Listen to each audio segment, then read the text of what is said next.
Real Madrid has finally got their man.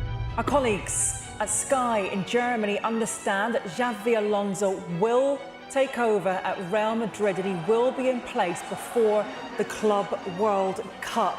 The most expected transfer of 2025 is finally set to happen. Xabi Alonso is about to become the new head coach of Real Madrid. But under all of that excitement is a harsh reality no one seems to notice yet. But there is a transitional period happening at Real Madrid. They're not a good side at the moment. We've seen that, how they were beaten, certainly in this year's Champions League. There's many challenges for him. Real Madrid is entering a new era at the club, and with this comes a lot of questions. What are the problems with Real Madrid that Alonso has to tackle head-on? What does he have to change? Who does he have to change? And why does the Real Madrid problem extend beyond the pitch? Getting into it then, the problems with Real Madrid? They're huge. Chile, there are still so many questions to be answered within this Real Madrid squad, starting with the manager, what you do in defence, what you do in midfield, trying to replace Toni Kroos, how you get Mbappe and Vinny to click together and work together and get the numbers together that they haven't got together this season. That league title wouldn't have papered over the cracks. Sure, people would have. Make a list of that if you can. These are the problems with the Real Madrid team right now. And with Xabi Alonso confirmed as a new manager, there's an even bigger problem that tops everything you just heard seconds back. I think it's a good thing, because Alonso will definitely change the style. He'll certainly have a different way of communicating with his players and what he's wanting from them. He will change things. He has to if he wants to succeed. And the biggest one has to be what we could see from the off. The formation. A big part of Xabi Alonso's success at Bayer Leverkusen was the formation he used at the club. For large parts, it was the 3-4-2-1 system, which sometimes could morph into a 3-5-2, or different systems in game. But from a starting point, this is where it's at. If he does this at Real Madrid, he sets a ticking time bomb that could explode on either himself or the team. Using three at the back is already a problem, especially when you consider what Real Madrid has to deal with this season. Antonio Rudiger is currently out with a knee injury. Eder Militao is yet to fully recover from his second ACL injury in 3 years. And David Alaba is rarely ever fit. The problem here is that Real Madrid struggled in a system that required 2 centre-backs this season.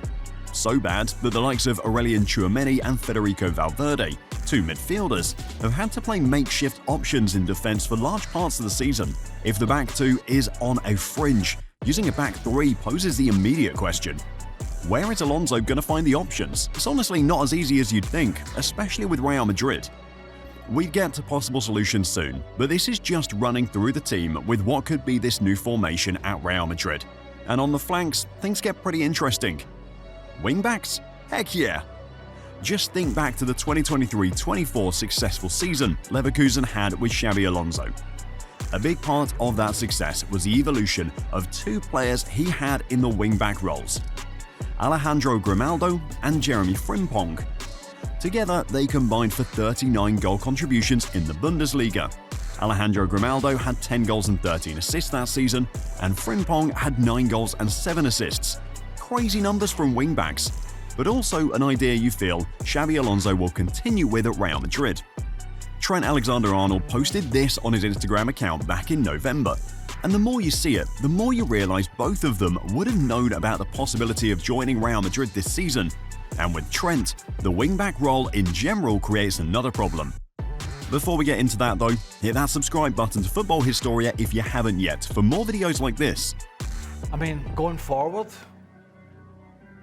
he is sublime with his passing. So, you think about midfielders that can pass the ball, particularly Liverpool. Offensively, he's arguably the best in the world in that position. Defensively, it's a different story. But the thing with wingbacks, particularly under Xabi Alonso and Bayer Leverkusen, is that the focus will be more on what they can offer to the team going forward than coming back.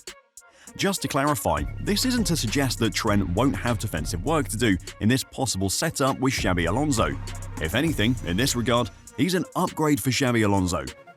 As you can see from this metric here, it's data collected for defensive actions between Trent Alexander-Arnold and Jeremy Frimpong in March. Trent has won more ground duels with 3.7 than Frimpong's 3.4, more clearances with 1.9 than Frimpong's 0.6, more tackles with 2.8 per 90 than Frimpong's 1.5 per 90, more ball recoveries with 5.1 per 90 than Frimpong's 3.7 per 90. All of this is just to show that with Trent, Xabi Alonso has a wing-back who can offer him even more defensively. But there's also another kicker with Trent. I just wonder about the leadership because we're not in a dressing room, but he seems a leader to me. He seems like one of those guys you lean on. He's been through everything. That guy, Real Madrid's leader, will be back soon. When he comes back from that ACL injury, Alonso's got a job of trying to balance who gets to start in that wing-back slot. And here's the deal. Arguably, but rightly so before his injury. But if Carvajal is anywhere near his best, I'm going with the experience, his know-how, his defending capabilities, and a guy who's an important player, an important leader within that group. Yeah, that's Alonso's problem. Then you switch positions to the other side, the left wing-back slot, and there's a problem there as well. Like, he was the Machiavelli of left-backs. Like, nobody could dribble past him. He was a wall. And he just hasn't been that player since. I honestly don't think that player exists anymore, in my opinion. It was like that when they had Roberto Carlos and Michael Salgado, Marcelo and Carvajal, one attacking fullback on one side and a more defensive-minded fullback on the other side. But with this in mind, Ferland Mendy's drop-off has been insane. He's quietly gone from world-class to almost non-existent. Again, with Xabi Alonso, that point about the wing-backs, one very good defensively and the other very good offensively, that gets taken out of the picture. Why? We mentioned the numbers both Grimaldo and Frimpong pulled off in that title-winning campaign for Leverkusen last season. It wasn't a one-sided thing. Sure, Alonso employed a system where when one fullback was high up the pitch, the other stayed to form a back four in defense.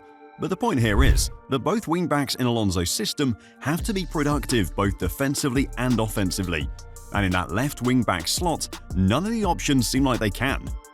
We just talked about Ferland Mendy, and honestly, Fran Garcia seems more of a backup option than an actual starter for Real Madrid. If the defensive problems are this crazy, wait till you see the job Alonso has on his hands in midfield.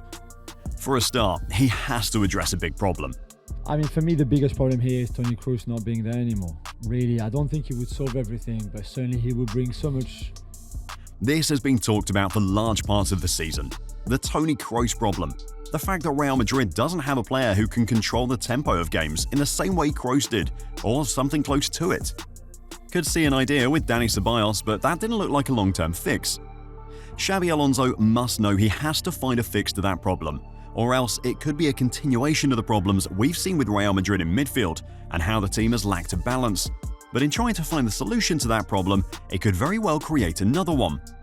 3-4-2-1, 3-4-3, 3-5-2, whichever formation, there's one constant. In the middle of a pitch, Alonso's system requires at least one player in the heart of midfield who can control the game. At Leverkusen, this was Granit Xhaka, supported by Alexis Garcia. But again, the problem here is, it's just two. In central midfield, or midfield in general, Real Madrid has a lot of options. Tchouaméni, Bellingham, Camavinga, Modric, Valverde and Dani Ceballos, Arda Güler from an attacking midfield perspective. 7 players. You could argue that Real Madrid needs a squad that big, or with the competitions coming up, they get to play a lot of games. But it's important to understand that bar Arda Güler and Dani Ceballos, who both in their rights playing for Real Madrid deserve to get mentioned, the rest are big game players.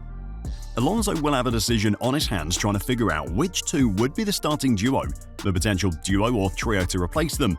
And in all of this, we just talked about how the club has to get a midfielder who can control the tempo in the summer. Add what could be a new signing to the mix, and that's 8 players. That's a lot. Reality check? Some players will get game time, some won't. Some will try to force the issue, and some might just have to leave. And of course, the headline issues with Real Madrid, the area that grabs all the attention with this team, Mbappe, Vinicius Jr. and Rodrygo. Hey yo, that Madrid attack here, I'm telling you, you got 3 left wingers who want to occupy the same space. Nah, what's going on? You got Mbappe, Vinny and Rodrygo there. 3 left wingers in attack. Xabi Alonso's system, however, might not even need any of the 3. In attack, it's made up of 2 number 10s and an out-and-out number 9 in the system. With the 2 10s, it opens up a beautiful dynamic for Real Madrid. The best position for him is number 10 because he has more possibility and is closest to the opposite goal, and so... With Jude Bellingham, it could very well become a case of him returning to his former role. When he played in that diamond in the midfield last season, it was a free position that allowed him to roam on the pitch, the one Ancelotti confirms here. But the exciting prospect of playing 2 10s is also another emerging talent. And Rodrygo looks like the bright spark who makes things happen for Madrid, which is really nice because he had a really good summer, didn't he, for Turkey, and he hasn't been utilised as much. So when he has been called upon, the fact that he's answered it, I think, has been exceptional for the young man. Arda Güler. Under Xabi Alonso, this could be the season Güler takes his game to an entirely new level. We've seen what Alonso did with an already talented Wirtz. Playing him in this system was incredible. And with Güler, no disrespect to Bayer Leverkusen, but he's in a team with even better players. And then, the central figure up top. Xabi Alonso has got 3 options here. The first, he either tries to fix the Mbappe, Vini and Rodrygo situation by playing one in the number 9 position, which wouldn't be off considering he used the likes of Nathan Teller, Wirtz and even Frimpong in attack. The second, ditches his entire system in attack and alters it to fit the team, continuing with the existing duo of Vini and Mbappe, which, as we've seen, hasn't been very effective. When you have 2 players in particular, and I'm talking about Mbappe and Vinny Jr., who do not do anything pretty much other than when they've got the ball. Or the third, the wild card that no one seems to be talking about. He could go with an out-and-out number 9, and before you say Real Madrid hasn't got one, they do. Endrick. Just like Arda Güler, Xabi Alonso could be the manager who takes Endrick to the next level and gets him regular minutes with the first team. The problem, as we pointed out so far, do seem like a lot, and that's because they are. But in the aspect of the possible solutions, Xabi Alonso should have a clear path in trying to fix his team. For one, he must address what they are. Where I don't think this Real Madrid teams, I think it's very individually based, and there's a lot of egos going on there. Egos. Big egos haven't performed to the levels expected this season. Sure, injuries have played a part, but in the same season, even with the fit players, it's still been the same problem. Take the latest El Clasico defeat to Barcelona as an example. On this man, Hansi Flick, how impressive was it as well, given the circumstances of what happened in midweek, to pick himself and his players up from such a disappointing way of going out in the Champions League? Obviously, it was great for the neutral. We enjoyed watching it. We loved watching it. I'm sure they enjoyed, in some ways, being part of it. Barcelona showing incredible psychological strength to come back from 2 goals down and beat Madrid was one thing, but here's the other. There is no excuse at the weekend. Real Madrid might lose. Barcelona will possibly outplay them. There is no excuse for Real Madrid at the weekend to be outworked.